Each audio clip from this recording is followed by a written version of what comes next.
All right, so Matt, do you know what George Washington's favorite type of music was?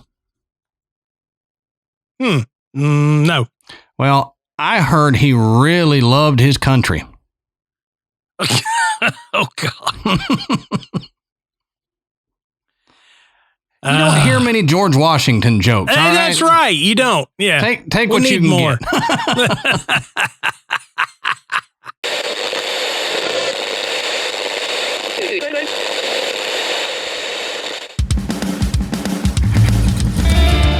Good evening, everybody, and welcome to the Graveyard. Thank you for joining us tonight. My name is Adam. And my name's Matt. Now, pull up a tombstone or settle into your casket and get comfortable, because this is Graveyard Tales. All right, everybody, here we are again. Matt, how you doing tonight, brother? I'm pretty good, man. Good deal. Can't complain. Yeah. Nobody'd listen. No, I was going to say I wouldn't listen, but I'd let you complain, but I'd be thinking about something else. So before we get into it, we want to say go check out the Podbelly Network at podbelly.com. You can find a list of shows that some of them you might not find anywhere else. So go over there and check it out, podbelly.com. They also have information on starting a podcast if you're interested. They've got some tips and tricks and stuff like that. And you can listen to little episode things on what is a podcast, how do you start it, all that kind of stuff. So go over there and check it out at podbelly.com. We also want to thank tonight's sponsor, HelloFresh. I literally just ate some HelloFresh a few minutes ago, so be more than happy to talk about them here coming up in the episode. And we want to say go check out patreon.com/graveyardtales. You can sign up to become a patron. We've got 3 different levels, and each one of them has a little something different for you. Our $10 a month patrons, they get the video version of us recording the episode. They get an ad-free audio version, plus they get audio and video versions of the bonus episodes that we put out. And we try to put out a bonus episode every week, even on a dark week. So if we're dark, our patrons still get a kind of a mini episode there. Yeah. And we run the gambit of what we talk about. It's not just paranormal stuff. Sometimes we just have a funny joking thing. If Matt or I go on vacation, we'll give you a vacation catch up. If anything crazy happens, like what was it last year? I sunk in quicksand. Well, we talked about that on a Patreon episode. So, which, you know, based on television when I was growing up, I thought that was going to be a much bigger problem for me. Yeah, no joke. Yeah. No joke. Well, and I've made it almost to 40 years old, and that was the first time I'd ever experienced quicksand. Now, it wasn't fun, but right. I'm not dead, I don't think. Yeah, so that's right. Yeah. It's just a Adam's hat just sitting on top of a yeah. Ashley standing there going, "Oh my God." Then he comes walking up, picks up his hat. What? Yeah. It blew off down the beach. And my hat there, and I've got my arm sticking up, holding my vape up so it doesn't get wet. Yeah. Hey, but you know one thing. The vape. Yeah, they're expensive. Yeah. But you know, one thing we do on Patreon as well is we'll do follow-up episodes on main episodes. So right. Maybe we'll dig a little bit deeper, or we'll take a certain aspect of the show and we'll expand on that. Mm-hmm. You know, so we've done that several times. So yeah, it's a great time to jump in there, support the show, but get a ton of bonus content. You know, whether it's the audio you're after, whether you want to see the videos, you know, it's a good time to do that. You know, give you something to listen to while you're laying out by the pool and all that stuff. And our patrons are what keep this show going. We could not keep doing this without the donations from our patrons. So go over there, patreon.com/graveyardtales.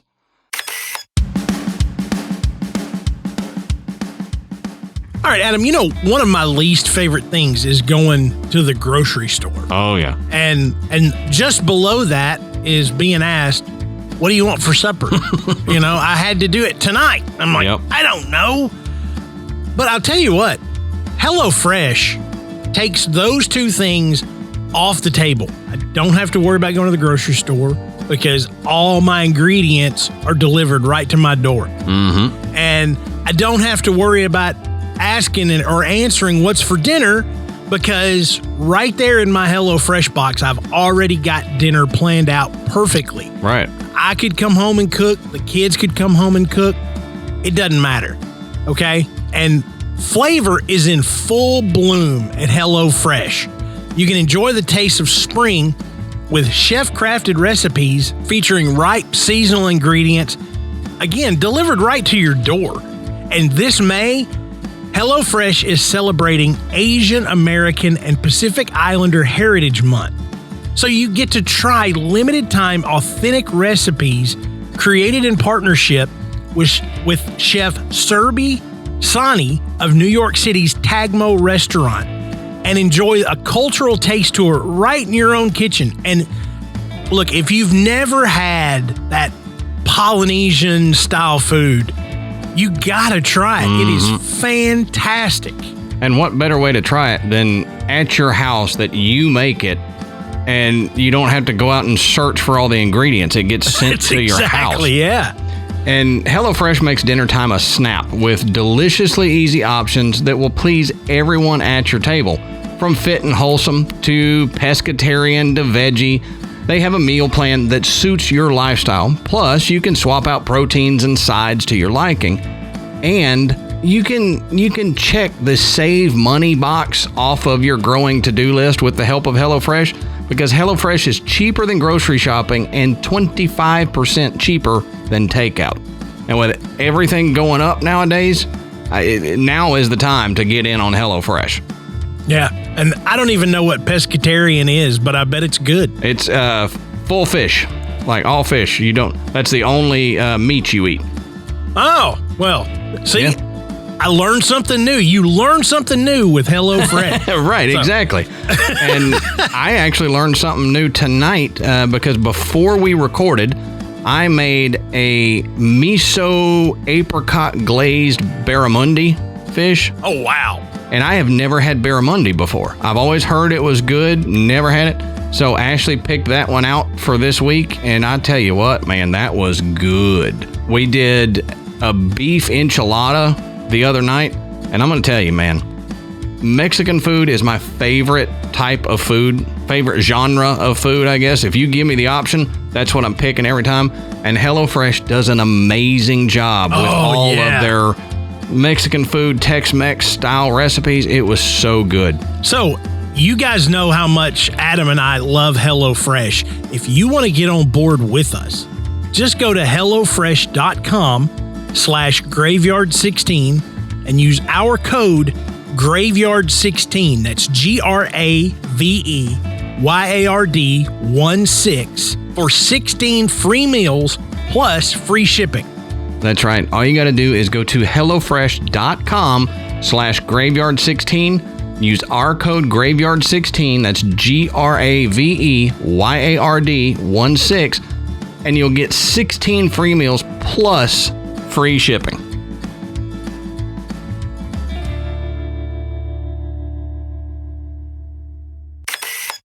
Now, Matt, that's all I've got for the housekeeping. So why don't you tell us, what are we talking about tonight, brother? So tonight we decided we would do kind of a throwback episode.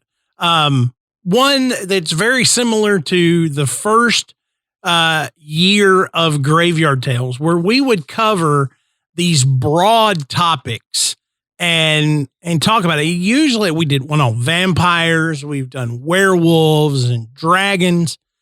So tonight we're going to discuss unicorns. There you go.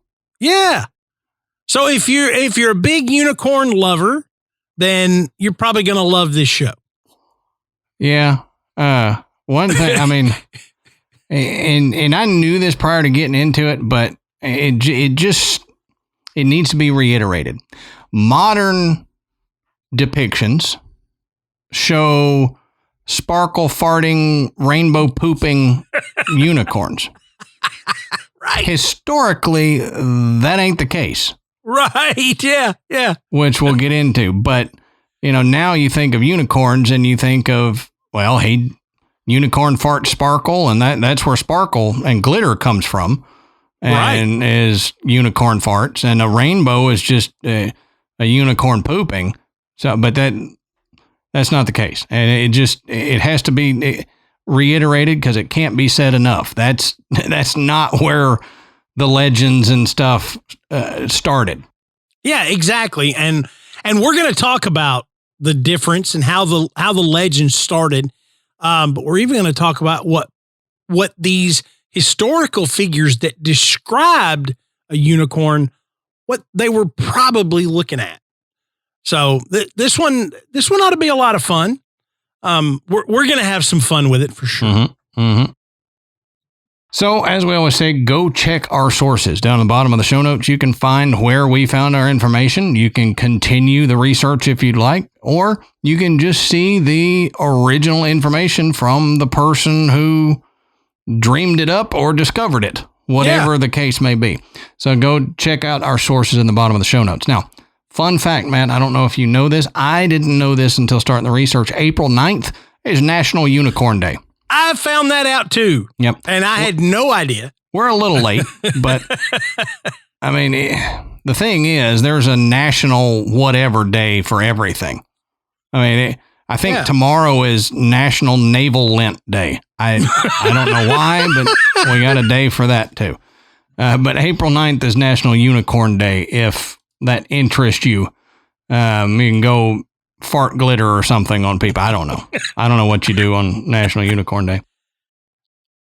Now, some of this information here comes from the St. Neots Museum because it was the best source I found on some of this history and stuff of unicorns without too much editorializing. Now, it says the first dubious nod to unicorn mythology comes from the Indus Valley civilization, which, together with ancient Mesopotamia and Egypt, they formed one of the three powerhouse civilizations of the ancient Near East, which was about 3000 to 1300 BCE. Now, imagery on seals that, like, not the animal or the Navy branch, but like seals, like a seal on something.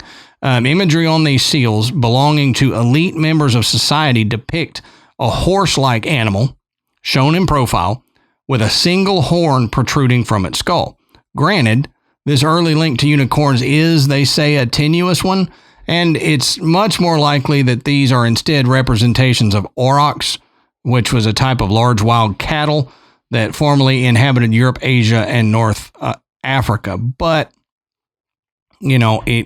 it's a horse-like animal with one horn. So, to me, that's the definition of a unicorn. Now, the first written evidence that we have for unicorns appears in ancient Greece. Not, as you might expect, in writings of mythology, but in natural history writings. So once again, this was on the ancient Near East. So it seems like we have a common ground for a lot of this stuff where most of the early unicorn sightings were the ancient Near East. So it seems like this is an animal because it has a home range, right? Right. So that's the first thing to keep in mind is these people are seeing something and it seems to fit with the range of an actual animal.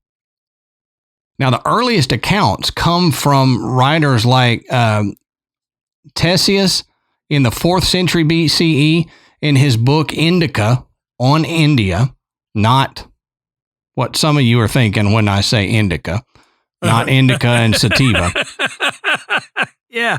In his book Indica, he said, "Whoa, man. I think I see a unicorn." Yeah.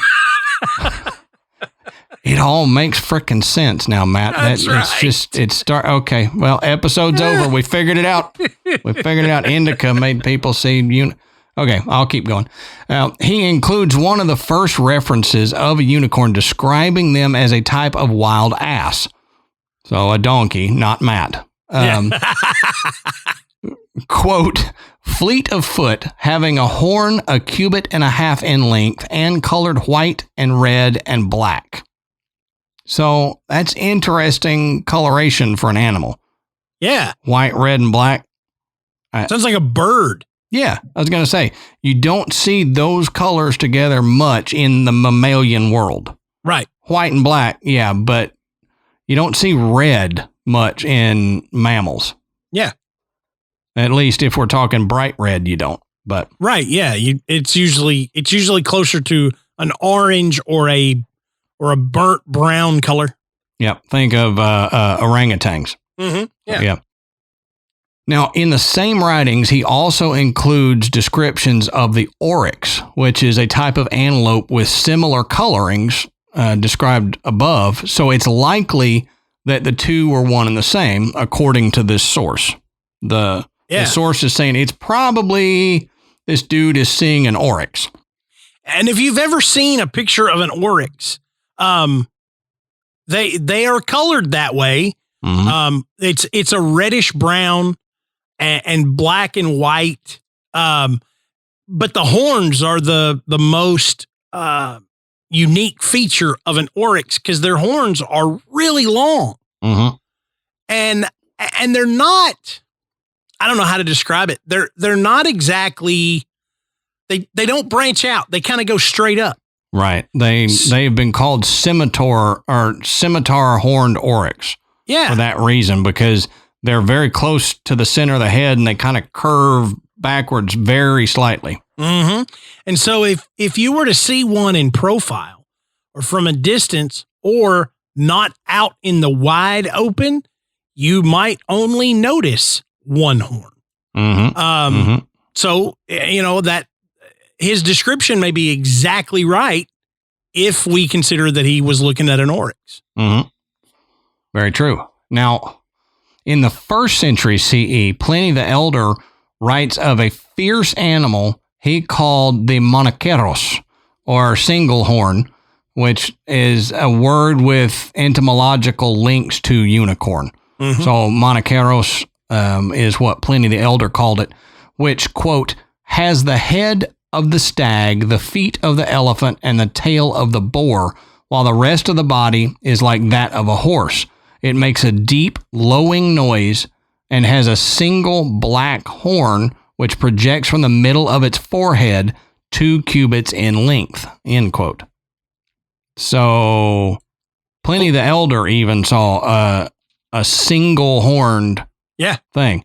Now, the feet like an elephant, I have an issue with because all depictions of unicorns have horse or closer to goat-like hooves, not elephant feet. So I don't understand that part. But now later in the 13th century, Marco Polo would add to this unflattering description of a unicorn by adding that, quote, they spend their time by preference wallowing in mud and slime, end quote. So along with their,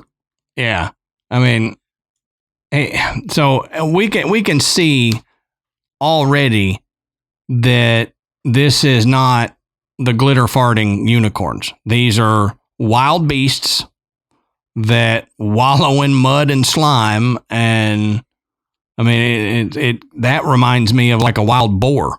Yeah, it doesn't really sound like anything mystical. No, it doesn't. Now, along with their physical description, Pliny is also amongst the first writers to describe the unicorn's character traits, stating that they were amongst the fiercest animals in India and impossible to be captured alive. This would become a running theme to their mythology, particularly in the medieval period. So that is something to keep in mind too as we go through these, that the unicorn originally was a fierce animal. You couldn't capture it, you couldn't kill it, and it was mean. Mm-hmm. And it wallowed in mud and slime, but Right. Now, the unicorn is actually mentioned in the Bible 9 times, in fact. Now, there's some argument among scholars about the validity of these translations, whether it meant what we know as a unicorn or whether it meant like a wild ox. But whatever the case, since it's mentioned, we should look at it before we continue through our historical timeline, especially since it's brought up anytime people are discussing the validity of unicorns. They'll bring up, well, it was mentioned in the Bible. Right. So we do need to look at what they say, and then we'll continue our travel through history. Without the context of the surrounding verses, we probably won't understand the implication of the verse, but for our purposes, that's not important. So these are the King James translations. So Jerb. Bet you didn't know there was a book called Jerb. Job 39:9. Will the unicorn be willing to serve thee or abide by thy crib?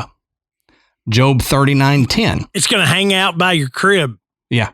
No, it'll just abide by it. I didn't realize that Job was so hip. Yeah, he is, man. Job had unicorns up in his crib. So he was on that MTV show too for a while. Oh yeah. You didn't see that episode of Job's crib? No, I must have missed it. No. Now, Job 39:10. Canst thou bind the unicorn with his band in the furrow, or will he harrow the valleys after thee? Psalm 22:21.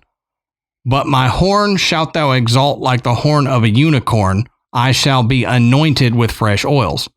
Now, what I found, Psalm 92:10 is the same as 22:21. It's just a repeat. Right. It's just a repeat. And if you know anything about Psalms, the book of Psalms, that happens. Yeah. Sometimes. Yeah. Now, Deuteronomy 33:17. His glory is like the firstling of his bullock, and his horns are like the horns of unicorns. Numbers 23:22. God brought them out of Egypt. He hath, as it were, the strength of a unicorn. Numbers 24:8. God brought him forth out of Egypt. He hath, as it were, the strength of a unicorn. He shall eat up the nations, his enemies, and shall break their bones and pierce them through with his arrows. So that verse is speaking on the fierceness, I guess, of the unicorn mythology. Isaiah 34:7. And the unicorn shall come down with them, and the bullocks with their bulls, and their land shall be soaked with blood, and their dust made fat with fatness. So again, the fierceness of... Yeah. Now the last one, Psalm 29:6, he maketh them also to skip like a calf, Lebanon and Syrian like a young unicorn. So 9 times unicorns were mentioned in the Bible. And from what I was reading, there may be some other books that run tangential to the Bible teachings and stuff that also mention unicorns more. Oh, like books outside of the canon? Yeah. Outside of the 66. Right. Okay. Yeah. Right. But man, doesn't it sound like with the descriptors they're using, they are describing a creature that they expect the reader to know. Right. Exactly. I mean, you're not going to, especially with, all the mentions in Psalms, you're not going to write, poetically and use a descriptor that nobody's going to understand. Right. It's like, the grass was as green as the mold in my refrigerator. Well, how many people are going to know that? Right. So you're going to use something that the reader is going to recognize easily and can make that comparison. So all of those make it sound like whether it's, a creature that we have any kind of visualization in our head or not, they're describing a creature that is real and that people are aware of. Right. And whether it be misinterpretation of an actual creature or not. It's a misinterpretation that is widely known because of that.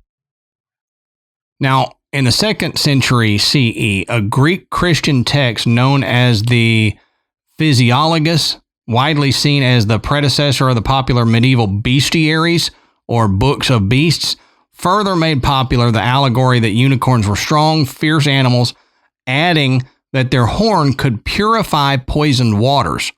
The book also strengthened another popular belief that had developed, which was that unicorns could only be subdued with the cooperation of a virgin maiden, as unicorns were said to become loving and docile in their presence. So this, along with their purifying characteristics, subsequently led to Christ himself being associated with the unicorn, and medieval artwork often depicted a unicorn as a metaphor for Christ. Yeah, and if you look at artist interpretations of unicorns, even the ones that aren't all fairy dust and rainbows, they're typically white. Yep. And white signifies purity, and they're given these special attributes of being able to purify water, alleviate poisoning, so forth. And even the idea that you would need the assistance of a virgin maiden to be able to subdue a unicorn. What is the symbolism behind a virgin maiden? Purity. And so that is associated with Christ. So there's the connection there. But I think that's another aspect of how we've developed this modern interpretation of a unicorn, being white, but being majestic and somehow being pure. All of that is right in here, but not only with the biblical references to it, I found, and you probably found this too, this idea, and it's a lot of people believe that this could have happened, is that the unicorn somehow got left off the ark. Oh, yeah. And that, they got wiped out. Mm-hmm. Now, the article I read that was talking about this said then unicorns would have to be really stupid. I said, well, wait a minute. It wasn't like Noah was putting up posters, Yeah, right. If you want to be saved, be here at the ark by this day. Animals are all coming up going, are you going to get on this thing? Yeah, you pull the ticket and now you've got your ticket to go on the ark. Yeah. Yeah, but if that is the case, then that statement actually follows along with the legends of the unicorn that it could not be trapped. Yeah. It could not be killed. So if you were wanting to trap a unicorn to put it on an ark like Noah was trying to do, well, how are you going to get a unicorn that can't be trapped? Right. Yeah, so it kind of follows along with the mythology of the unicorn there. Now, in medieval Europe, the unicorn became a symbol closely associated with chivalry, with heroic lovers and their lady companions often compared to the doting relationship between the unicorn and a virgin. During the Renaissance, in a move away from the Christian allegory, the unicorn became a secular symbol of chastity and loyalty. From the 15th century, unicorns also started to become popular in heraldry, frequently depicted as a horse with a goat's hooves and beard and a delicate spiral horn. They're often also shown as collared with a broken chain, perhaps as a nod to their immense power and ultimately untamable nature. In Celtic mythology, the unicorn is a symbol of purity, innocence, and power, and so became an obvious choice for Scotland's royal coat of arms. So, if you've never seen Scotland's coat of arms, you should go check it out. Yeah. There is a unicron on there. A unicorn. Yeah, a unicorn. I seen one of them unicorns in my yard last night. I shot at him. He just caught the arrow in his teeth and ran off. Now, it's real quick. Look at the healing properties here before I pass it off here to Matt. So the purifying qualities associated with the unicorn's horn was such a popular legend that cups reputedly made of unicorn horn were highly valued by medieval nobility as a protection against poisoning. In reality, these cups were most likely made from rhinoceros horn or narwhal tusk. Mm-hmm. And unicorn horn as a means for protection didn't end there. In the 17th century, London newspapers often contained advertisements for miracle elixirs made of, quote, true unicorn horn. These were said to relieve a full-on list of diseases from ulcers and scurvy to melancholy and fainting spells. Well, we need a unicorn. I'm telling you. Get a unicorn and a small, microplaner and just go up to his horn every day, plane a little bit off into a cup, and no diseases shall touch thee. Mm. So because you brought it up, I just decided that I would go and take a look at Scotland's coat of arms. And I had never really looked at it. And sure enough, it's got unicorns on it. But what it also says is that the unicorn is the national animal of Scotland. Mm-hmm. I didn't realize that either. I didn't know you could have a mythical creature as your national animal. I would love for the United States to have a second national. I don't want to get rid of the bald eagle. I love that the bald eagle is our national thing, but I would like them to add Bigfoot. Yeah, Bigfoot. Yeah, why not? Bigfoot is our backup national. That's right. In case anything happens to the bald eagle. Have a national cryptid. There you go. But, as Adam has talked about, there's all these different attributes that have been assigned to the unicorn. And so I thought it might be a good idea to talk about some different types of unicorns that have been described in different literature, either in folklore, and one of these is even from a game, but we'll talk about that when we get there. So the first one I want to talk about is the magicorn. Now, the magicorn is a cross between a unicorn and a mage. The resulting creature is considered to be the most powerful creature in the unicorn world. It's the most dominant, and it likes all the others to fall in line behind. And some refer to the magicorn as the leader or the ruler. So this imagery is, I think, what most people have in their mind when you say the word unicorn.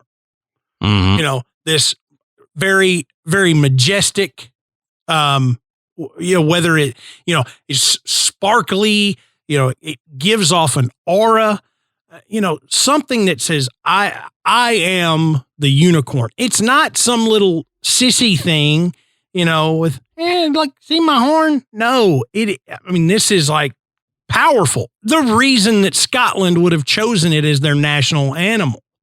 It'd be like, it's not like having a teddy bear as your national animal. There's something that is powerful, something that's strong, a leader, that's the magicorn. And that's what I kind of feel like is what most people consider.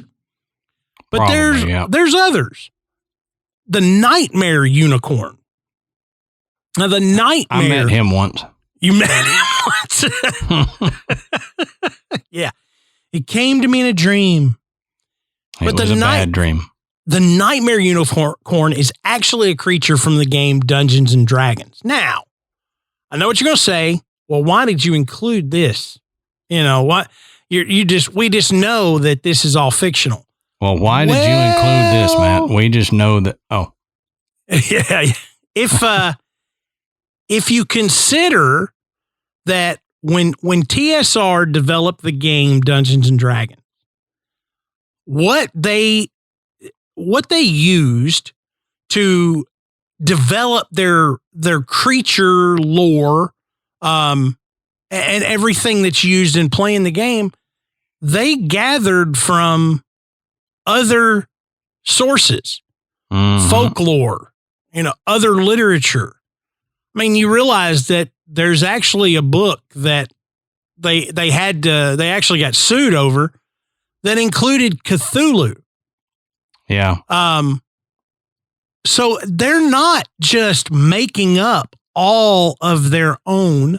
Maybe they're adding attributes to it, but I included it because there's a really good chance that they came across, some imagery of an evil unicorn or one that was the opposite of this powerful, pure white unicorn. Right. So instead of being white, it is black, and it is considered to be the offspring of a black unicorn and nightmares. Now, I don't know how that plays out, but again, you do what you want with your game. But unlike gentle unicorns, nightmare unicorns thrive on causing pain and suffering to those around them. They delight in torture, and they prefer to live a nomadic life across wastelands and war-torn zones. That brings up another point that we've never really gotten deep into, is the aspect of paranormal activity around war zones. Right. Which you and I have talked about doing. We need to do that. Yeah, what we do. But there have been creatures like this, with similar descriptions. But in the case of the nightmare unicorn, they had a rider. And this was even from World War II, where there were reports that soldiers saw something that would fit into this description. Yeah. So, maybe it's not just completely made up. Maybe it's not totally fiction. Mm-hmm. But it says, unlike other unicorns, nightmare unicorns prefer to eat meat. And they particularly enjoy meat that comes from a creature that they have frightened to death. So, actually, it sounds kind of cool to me, Yeah, it sounds cool to me too. But unicorns they're not restricted by culture, and other cultures have their own idea of a unicorn. Like the Killin. That's Qilin. Killin is not the Killin. Yeah, no. Like you killing it? I'm killing it. The Killin is the Chinese version of a unicorn. Now, it is said that no two Killins look the same. They are most well known for their deer-like body, hooves like a horse, a tail like an ox, and a head like a dragon. At the center of the Killin's head is a forked horn that is similar to that of the traditional imagery of a unicorn. But sometimes there is only one horn, but on occasion they are described as having two. Now, the Killin is thought to bring peace and serenity to all those who see it. They usually appear whenever a powerful ruler or a sage is being born or when they have died. Killins are known for their beauty and have been depicted in traditional Chinese art for centuries. And, that the idea of the dragon head, that's very common imagery in Chinese art. Mm-hmm. Now, this one is called the straight-horned unicorn. The straight-horned unicorn is the most common type of unicorn that you would see. This article said this is the one that you see on merchandise. When you go into a store, you're taking your kids into Claire's Boutique because they want a diary with a unicorn on it, and they want a unicorn T-shirt, and they want unicorn earrings and all that. Yeah. This is what they say that imagery is based on. Right. They are known for their horse body and long straight horn that protrudes from the center of their forehead. And some unicorns will have horns that are shorter, while others have some that are really quite long. During medieval times, as Adam mentioned earlier, narwhals were especially hunted because of their long, straight tusks that could easily be mistaken for a unicorn horn in a marketplace. So maybe it's this reason that some stories say that straight horn unicorns are the offspring of ponies and narwhals. Again, I can't really see how that happens. No. But such creatures are thought to feel more at home in cold and icy places. So I'd say that because of where narwhals are, that's where that's associated with. I mean, I don't think there's a tropical narwhal. No. But that's where they would be hunted. And so that's most likely where the horns were being sold. Right. And I heard something, and this was years ago. And forgive me if you have this, I'll cut it out if you touch on this later, but, I'll cut mine out, not yours. I'm not being that mean.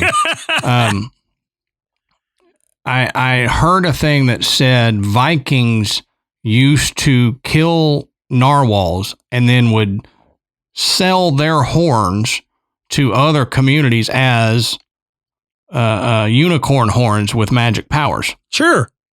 And I always thought that was interesting. And they said, well, that's how the myth got spread. And at the time, I hadn't dug too deep into it, but that it's obviously not, since the unicorn has been around since before the Vikings did their thing. Right.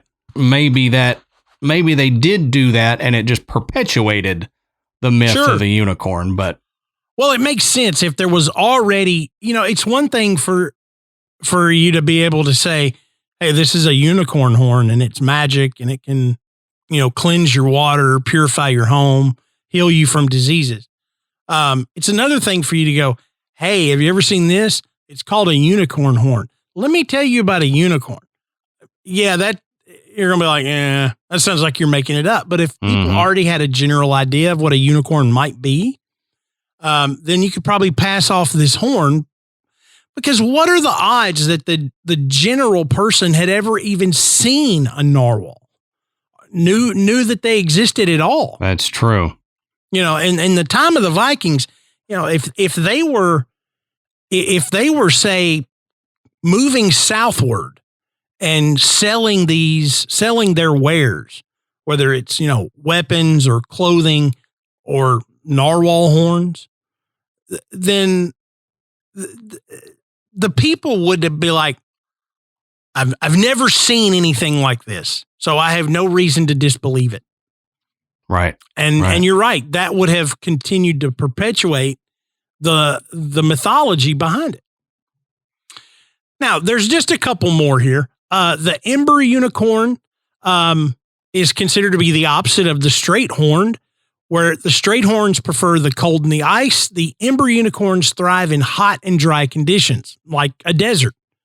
These warm-loving unicorns may be slightly more orange or pink in color and keep a diet of mostly scarab beetles. So that's a weird This sounds diet. like Egyptian imagery. Yeah, it does. The Eastern European unicorn is the shorter pony cousin to the traditional unicorn. This is the little unicorn. And it says these adorable creatures are set apart by their short, stocky frame. They're known to be very cute with large, round eyes and chubby features. I think Piper has one of these. Oh, really? Yeah, it's like she'll pick it up and she'll do the thing from Despicable Me. That's so squishy, and that's what she's holding the unicorn. So, yeah. But despite their appearance, the Eastern European unicorns are known for being very swift and nimble. They're able to squeeze into small places to hide, and they prefer to find food by searching close to the ground for berries or delicious herbs. Now, the rainbow unicorn, how could we not have the rainbow unicorn? Now, unicorn and rainbows seem to go hand in hand, and rainbow unicorns are the most common ones that we would see today. They are everywhere, from unicorn toys to unicorn lamps to the giant unicorn squishmallow, which is what Piper has. But what sets rainbow unicorns apart is the rainbow-colored mane and tail. And their horn is often gold, but it has been known to be silver or white. Rainbow unicorns are often thought to have power to control light, therefore creating rainbows. And some are even thought to be able to control the climate. Now, the last one is called the Rufous unicorn. And the Rufous unicorn is simply the proper name of the traditional unicorn that we know and love. They're known for their white body, long white horn. They're very, very fast, and they're very good at hiding. The horn is known for having magical properties, particularly in the area of healing, and it's said that if a unicorn touches its horn to any liquid, that liquid would be imbued with the power to heal any disease. So that sounds like if you got one, you're solid. You know, you get a hold of one unicorn horn, you're good. You don't have to eat it. You don't have to cut it up. You just touch it to the water and then you drink it and then you get the powers. Just stir your coffee with it in the morning. Hey, that's right. So, you know, be on the lookout. I'm going to have a unicorn horn for my coffee stir. You know, in fact, I just break gave it in it away. half and get me one. Now I'm gonna release my own product, which is a unicorn horn coffee stir. You know, and it'll have this little legend how it'll purify your coffee in the morning, give you power. You better trademark that. Well, it gives me. Yeah, I am. Unicorn coffee stir TM. So there you're done. So back off. That's all you need. Just say TM, and we're done. That's right. All right. So enough of that. That was, kind of fun talking about these different unicorns. Well, let's talk about the potential of there actually being a real unicorn and what it would have been. So in 1663, a skeleton was found in a cave in Germany. And a German scientist named Otto von Guericke believed that the skeleton had belonged to a unicorn. An excavation in 1872 revealed that the bones of the skeleton had belonged to multiple animals, and someone had reconstructed the bones to make a fake unicorn skeleton. Now, for a long time, it was believed that Guericke was the one who reconstructed the unicorn skeleton. However, research suggests that Guericke was not the one who did this. He was just the one that found it. Now, interestingly enough, the fake unicorn skeleton is on display in the Museum of Natural History in Magdeburg, Germany. Magdeburg. Whichever one. I should have looked up how to say that. It's Magdeburg, I think. Well, here's the thing, Matt. Would Graveyard Tales be Graveyard Tales if we looked up how to pronounce.com everything? Hey, you guys wouldn't believe how many times that Adam and I do exactly that and still mispronounce it. Yeah. I know how to say it while I'm doing the research, and then as soon as we get going, I'm like, they lived in America. Yeah. Whatever. Yeah, just whatever. It's words, letters, words. So they've got this fake unicorn skeleton on display. So I looked it up. And I mean, man, this thing, it is absolutely ridiculous. I don't know how anybody could have ever seen this and said, yeah, that's a thing. That's, I mean, not even just a unicorn, just anything. I mean, right. When you look, if you look at the picture, you're going to see it, and I bet you laugh. It's like it's got this big head, looks like a cow kind of head. It's got this great big horn, but then it looks like it has coming down, no neck, no body. It's got two legs coming straight down from the neck. It's got like what looks like a human femur and then like a human tibia, but much, much larger. And then from the neck going backwards, it's got this big, long, curved spine, I guess. That's like, it's hardly even jointed. And it has maybe ribs coming off of it. It looks like if I asked a kindergartner to draw me a unicorn. So it's like, I think I found the one you're talking about, and it almost is like a two-legged T-Rex type. Yeah, that's exactly what it is. Yeah, two-legged T-Rex with a tail coming right out of its neck. Yep. Its neck goes straight into tail vertebrae. Its hip bones are up at its neck. And I don't know what the hell this is.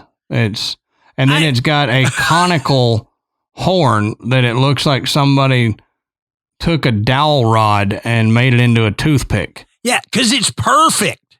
Yeah. Yeah. I mean, absolutely. It's perfect. It doesn't curve. It has no kind of grooves that I can see. No. It's just this boing. Now you have to image search unicorn skeleton museum, and then you'll see it. If you go unicorn skeleton, you get a bunch of like Halloween stuff. Yeah. I tell you, when I saw, I was like, "Ooh, I want to look at this." And when I saw it, I was like, "Good Lord!" You got to look up the unicorn skeleton Siberian. Though that one's interesting. Okay, they got like a little baby. Yeah, a little baby unicorn. Yeah. Now, that you don't say any more about that, because we're going to talk about the Siberian unicorn here in a minute. All right. All right. Now, the unicorn skeleton was fake for sure, but the history of unicorn sightings doesn't end with this archaeological finding. In 1991, an Austrian biologist, Antal Festetics, claimed that he actually saw a living unicorn. According to him, what happened in the Harz Mountain in Germany, mess that up. According to him, he saw this unicorn in the Harz Mountains in Germany, which happens to be where the quote unquote unicorn skeleton was found as well. So, this guy says he saw one in 1991, even though it's the same area where they had the fake one set up. Mm-hmm. In 2012, the Korean Central News Agency broke the incredible news that archaeologists in Pyongyang had discovered a unicorn lair. Or rather, the report said that they had recently reconfirmed the lair of one of the unicorns ridden by the ancient Korean king Tongmyeon, founder of the kingdom which ruled parts of China and the Korean peninsula from the 3rd century BC to the 7th century AD. The KCNA goes on to state that the location happens to be 200 meters from a temple in the North Korean capital, adding a rectangular rock carved with the words unicorn lair stands in front of the lair. So let's just advertise it. I'm telling you, when I thought, ooh, this is kind of neat. What an interesting story. Oh my God. They have put a stone out there and carved the words unicorn lair. They didn't. The unicorn did that. With its horn. With its horn. Now, this is, it says the carved words are believed to date back to the period of the Koryo Kingdom, 918 to 1392. Yeah, unicorn lair. Now, there's one thing. It's important to note that right around the same time in 2012, there were a series of myths that were put out by North Korean news sources. They had previously reported that Kim Jong-il was born beneath a double rainbow and that a new star appeared when he was born, that Jong-il learned to walk at 3 weeks old, and shot a round of golf that included 11 holes in one. Wow, yep. So if you remember when Kim Jong-il was in power in North Korea, it was not uncommon to hear these kind of stories because he viewed himself as a deity.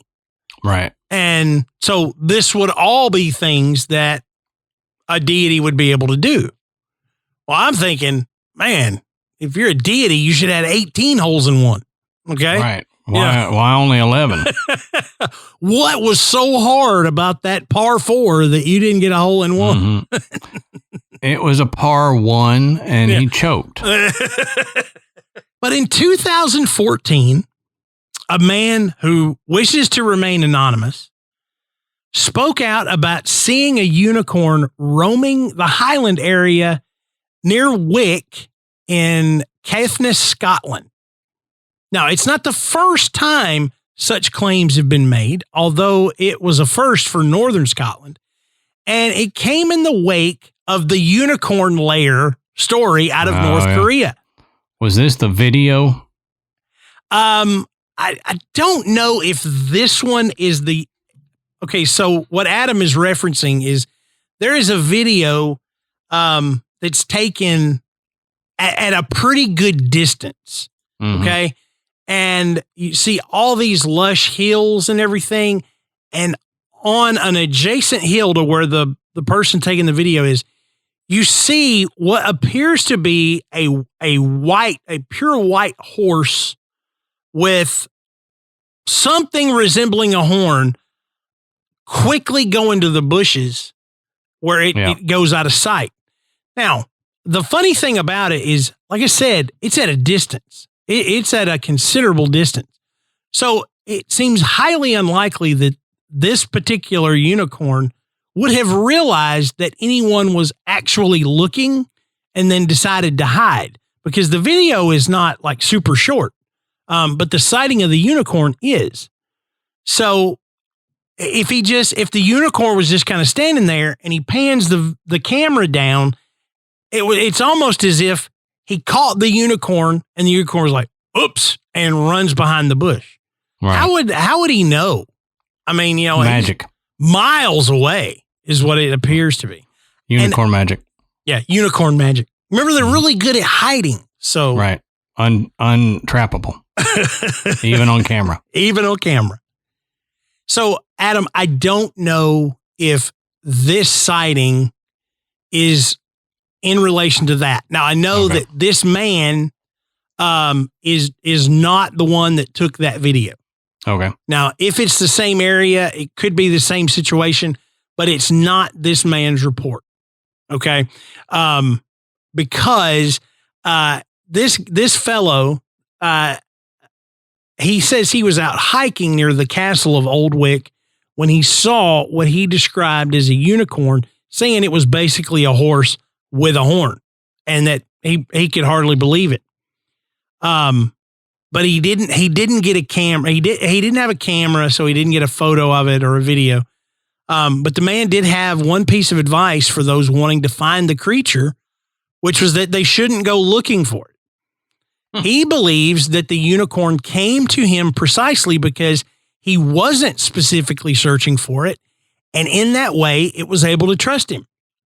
So, unicorn sightings are few and far between, and in the past have been confused with viewing of the extremely rare asala, which if you look at a picture of an asala, it is very similar to, it's like a large antelope looking kind of creature. We did a Patreon on it. Remember our Patreon on the Sala? The Asian unicorn. Yeah, that's right. Sawala or Sayala. Yeah. Something like that. Hey, so just, not to have a shameless plug here, but that gives you an idea of just how much content we have on Patreon. I didn't even remember that we had talked about this animal before. Okay. But it is considered to be the Asian unicorn. but it looks more like an antelope than a horse or a zebra. But the unicorn was real in a sense.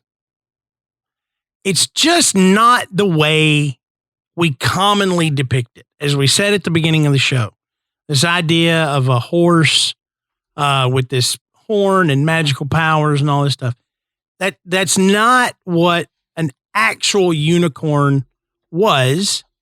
And scientists now believe that they have discovered the animal that is in these ancient descriptions, whether it's Pliny the Elder, whether it's biblical references. They think that this could potentially be the animal that's being described. And this is an Ice Age animal, the Elasmotherium sibericum, or the Siberian unicorn. It may have been the source of all these myths. But as it turns out, E. sibericum actually shared a common ancestor with a group that includes today's rhinoceros. And although no horns have been discovered, analysis of the unicorn's skull shows a massive base where the horn would have come out of, would have sat. Right. Now, contemporary rhinos weigh anywhere from 1,500 to 3,000 pounds as adults. The Siberian unicorn was way bigger. Mm-hmm. And it was probably twice that size. So you're talking about a potentially 6,000 pound animal here. You look at pictures of this thing, it's crazy. Mm-hmm. The horn on one of these things is as big as a human.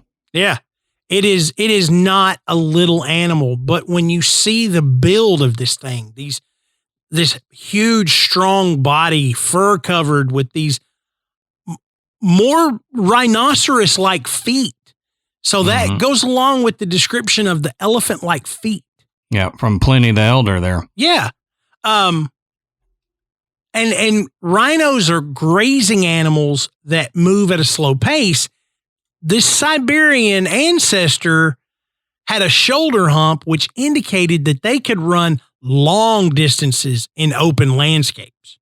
And its distribution ranged from Kazakhstan to Siberia to the Ukraine and Southwest Russia. So it covered a large area. Now, based on fossils found in Siberia, archaeologists initially dated the extinction of E. sibericum to 350,000 years ago. But that figure has shifted since 2018, when researchers determined that the Siberian unicorn may have survived up to roughly 35,000 years ago. And according to a study published in Nature, Ecology, and Evolution, it suggests that they lived among Neanderthals and modern humans. And that could help explain the fantasy idea of the unicorn that we're familiar with today. Because we're basing it on these descriptions, and at least for most of the descriptions, the ancient descriptions, this Siberian unicorn fits the bill. So, and that makes me wonder, since Pliny had such a detailed description of this thing wallowing in mud, which the Elasmotherium, I see depictions of them saying it does. It had elephant-like feet. He didn't give it the crazy colors that some of the other people did. It makes me wonder, could there have, like we've talked about in other animals, other cryptids, could it be that there was a relic population still living a lot more recently than science thinks? And ancient Greeks actually got to see like maybe the last remaining little herd of these elasmotheriums. Yeah.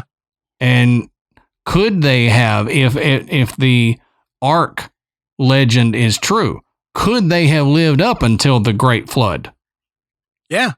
Because, I mean, not pushing anything, biblical here, but every culture has a story of a great flood happening at around the same time. Yeah. So it's almost assuredly that there was a great flood in Earth's timeline around that time. And every society has their own how did we deal with it. So could it have actually lived up to that? Yeah, and there's geological evidence of it happening too. Right. So the idea of the flood, like you said, Adam, is not a biblical thing. The story of Noah is a biblical thing. But the flood, based on the evidence we have, really did happen. Right, because there's Native American legends of a man and woman and their family riding out the flood in a hollowed out tree. Mm-hmm.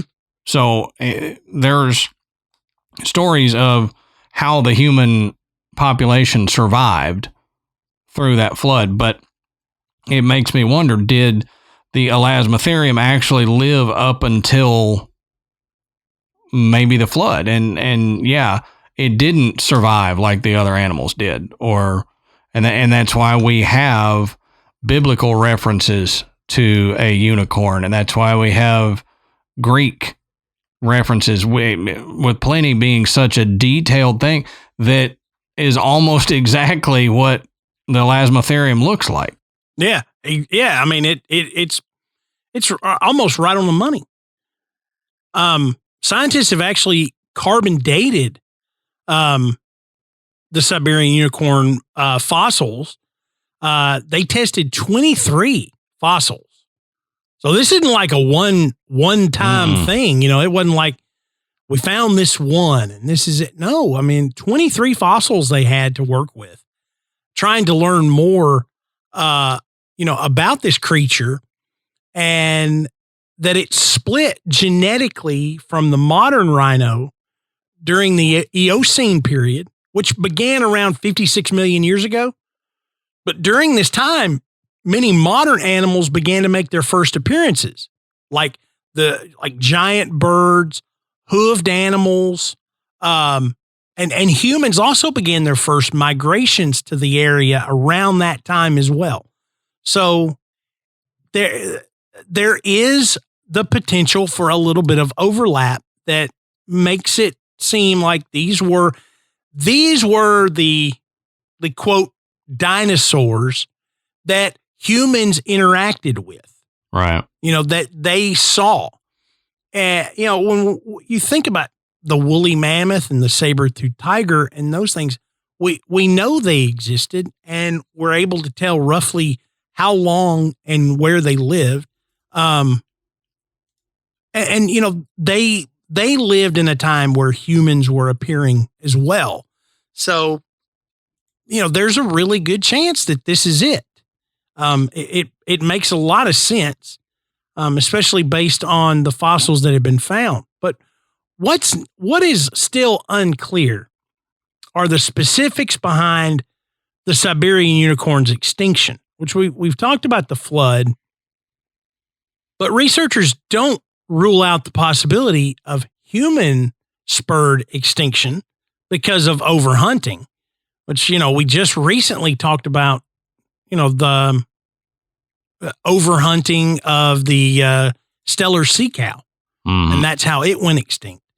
The evidence really points to shifts in climate that occurred at the time, which took out a lot of animals like that, similar species. But the unicorn, what they feel is this particular Siberian unicorn probably ate grass and only grass, and it couldn't survive long, cold winters that eliminated the animal's only source of food. So if it wasn't carnivorous and it survived on grass, a long ice age could theoretically wipe them out. Mm-hmm. So around 43 million years ago, during the Eocene period, the Siberian unicorn likely split from modern rhinos in the course of evolution. Research suggests that the unicorn was a chronospecies of modern rhinos. Now, chronospecies evolved from another species with slightly different characteristics over a long period of time. And we've seen things like this before, where we talked about that. Primates. The primates had this innate fear of things above them, of flying things. Why? Well, because we believe that there was a flying predator that existed that was kind of the link between modern birds of prey and dinosaurs. Right. So we've seen it before. It begins to take a different path and it evolves into what we see today as opposed to how it looked back then. But the scientists believe that as this divergence occurred, the environment wasn't suitable for the survival of the original, and it drove it to what they term a pseudo-extinction, which is the process when one species survives an extinction in an evolved form. Hence, we get the modern rhinoceros. Yeah. Okay? Yeah. But just talking about that is, to me, that is fascinating. That they've been able to, find this animal, but not only see a potential ancient ancestor of the rhinoceros, but have been able to connect it with a time period that would have allowed it to be seen by humans and described, in these ancient texts. Right. Right. So, they're basically saying, hey, we think now that unicorns were real, but this is what they look like. Yeah. And it's a lot different. If you look up a picture of the Siberian unicorn, print it out and give it to your daughter. If you've got a daughter, and say, hey, look, I got you a picture of a unicorn. See what they say. Yeah. I showed Piper. I was like, hey, this is what they believe that real unicorns actually look like. And she was like, what? Why would we have a toy of that thing? It's like, that's exactly the horse with the horn is a lot more pleasing to the eye. Yeah. Than the elasmotherium, big necked, brutish looking thing. But, like we said, the elasmotherium fits the early descriptions of unicorns. Yeah. And it fits you can't kill it. It can't be trapped. It's tough. It wallows in the mud. Mm-hmm. It more modern depictions became this, I guess, like with chivalry being connected to it and everything, they had, a horse is chivalrous, so let's make it look like a horse, not this rhinoceros looking thing. Yeah. And, you could see an artist rendition based on these ancient descriptions just changing slightly over time, just like Adam said, to make it more visually appealing. It's like dinosaurs. Most likely dinosaurs didn't look like what we imagine they look like today. No. There's a good chance that a lot of them were covered in feathers or some type of strange fur. And we always think of dinosaurs as being lizards, big reptiles, skin, scaly, probably closer to angry chickens. really angry chickens. Mm-hmm. Yeah, so we should come up with a new name for them. That means angry chicken. I agree. Instead of thunder lizard. Yeah, thunder lizard. Thunder chicken. Thunder chicken. Man, if I ever start a band, it's going to be called Thunder Chicken. I bet you there's one out there. It's already there. Yeah. Go to register the name. Yeah. They're already around. There's 14 Thunder Chickens, but no. Oh, man. But yeah, I mean, doing this research was a lot of fun. You do come across a lot of silly stuff. Like Grand Rapids, Michigan ran some articles of wild unicorn spottings. And essentially, it's photographs taken of a guy wearing the big rubber unicorn mask, which you're saying, I've got one. It's a horse head with a unicorn thing, and you just put it on. It's great. I mean, it looks awesome, but that's what it is. I went and looked, it's good for a laugh. Everybody had a good time, but that's when you go to research them, that's the stuff you find. Or you find a bunch of articles about when they discovered the Siberian unicorn. But it's still a lot of fun. And like we said, this was kind of a throwback to some of our episodes where we used just a broad topic. But it was kind of cool that just about a year after we started this show, they discovered the E. Sibericum and started making these connections. So, had we done this episode back when we did those, we wouldn't have found this information. So, right. See, there's a reason we wait on things. Yeah, that's right.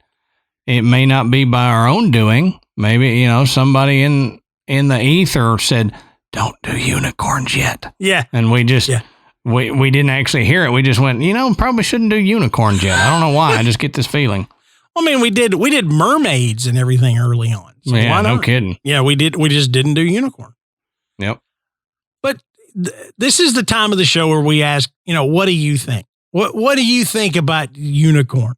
Do you think this is a logical thing that, I can't say that word, Adam. What is it? Ethereum? Elasmotherium? Yep. Yeah. So what do you think? You think Elasmotherium Sibericum is probably the creature that inspired the unicorn myths and legends? Or do you think there was more likely an actual horse that had a horn that may or may not have had some magical powers? Look at all these antelope type animals with these very unique looking horns. You could definitely see the connection there too. It's possible they find at some point a horse body with a horn. Yeah. There could have been horned horses at one point. Who knows? I mean, you think about it, everybody's like, oh, that I don't know. I mean, we've seen stranger stuff. I mean, look at a deer. I mean, if you look at a buck with a huge antlers, is it so far out of touch that there was a species of horse that had horns as well? We see other animals that are similar that have horns. Why not?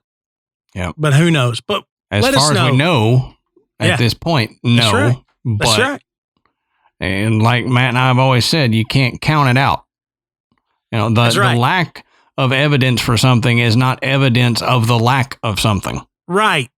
Yeah. It doesn't prove anything really. There's always a chance. But tell us what you think. And the best way to do that is to get in our Facebook group. It's called The Graveyard. You go on Facebook, search us up. Thousands of members in this group, and we have a lot of fun. There's a lot of activity. It's one of the most active groups I've ever been a part of, and people are sharing jokes. They're sharing personal experiences. even asking for help with, strange occurrences in and around their home or, one of the nicest groups too. Yeah. Everybody's nice. Nobody's going to make fun of you. Everybody in there is great. Yeah. We just want to hear those great stories. And don't forget to go and rate and review us on iTunes. It brings us up the chart so that when somebody comes in and searches, hey, I want a podcast about paranormal stuff or cryptids or ghosts, there's a better chance that Graveyard Tales is going to pop up, which just brings more people into the graveyard. Check out our website. It's graveyardpodcast.com. You can find links to purchase Graveyard Tales merchandise. So it's a good time to get that koozie with our Skull Mike logo or to get that summer t-shirt you want to wear and promote your favorite podcast. You can also listen to the show and you can become a patron, and that's where you can sign up and get access to all that bonus content. Like I said, we've got a ton. We got so much, I can't even remember what all we've done. But this was a lot of fun, Adam. I'm glad we did this. So, like I said, let us know what you think. And until next time, we'll save you a seat in the graveyard. See you soon.